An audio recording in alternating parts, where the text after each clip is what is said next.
Hello everyone, welcome back to my channel. ये question जो है ये आपका वेव ऑप्टिक्स का है और ये थोड़ा इजी क्वेश्चन है, बस फॉर्मूला बेस्ड है। ये इसको सॉल्व करने की कोशिश करते हैं।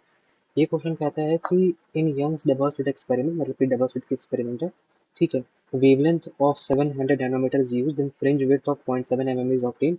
If wavelength of 500 nanometre is used, then the fringe width, मतलब कि सेम जो आपका एक्सपेरिमेंट परफॉर्म हो रहा है सेम कंडीशन के साथ, मतलब कि आपका डिस्टेंस फ्रॉम द स्क्रीन भी सेम होगा। समझ में आया? Distance from the screen same होगा और आपका डिस्टेंस बिटवीन द स्लिट भी सेम होगा, और सिर्फ हम यहाँ पे वेवलेंथ चेंज करेंगे तो फिर फ्रिंज विड्थ में क्या चेंज आएगी। तो आइए इसको देख लेते हैं। तो यहाँ पे क्या दिया हुआ है कि यंग्स डबल स्लिट एक्सपेरिमेंट है, तो लैम्डा वन की जो वैल्यू गिवन है वो है 700 नैनोमीटर,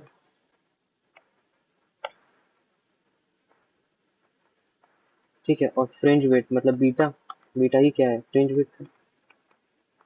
और फ्रिंज विड्थ की वैल्यू क्या होती है, lambda capital D upon small D. और क्वेश्चन हम लोग क्या गिवन है, पहला केस के लिए 0.7 इंटू 10⁻³ मीटर।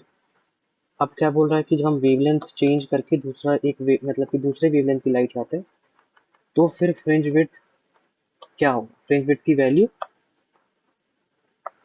क्या होगी। तो आइए, तो हम क्या कर सकते हैं, सिंपली रेशियो ले लीजिए। तो beta is equal to lambda capital D upon small D, दोनों केस ले लीजिए।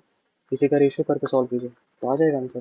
देखिए 0.7, लैम्डा की वैल्यू 700 नैनोमीटर है, और डी अपॉन डी, और यहाँ पे बीटा हमसे पूछा है, और यहाँ पे वेवलेंथ चेंज करके 500 कर दिया है, टी अपॉन डी, क्योंकि सिमिलर एपरेटस वाला केस है ना, मतलब इसमें और कोई चेंज नहीं आ रहा, स्लिट में कोई चेंज भी नहीं और स्क्रीन में कोई डिस्टेंस में कोई चेंज नहीं है। तो बीटा इज इक्वल टू क्या होगा, 500.7 अपॉन 700, 0.7। तो बीटा मतलब फ्रिंज विड्थ की वैल्यू क्या आ गई, 0.5 मिलीमीटर, क्योंकि पहले भी मिलीमीटर में ही था। देखिए, तो 0.5 मिलीमीटर, तो 76 का आंसर क्या हो जाएगा, 2।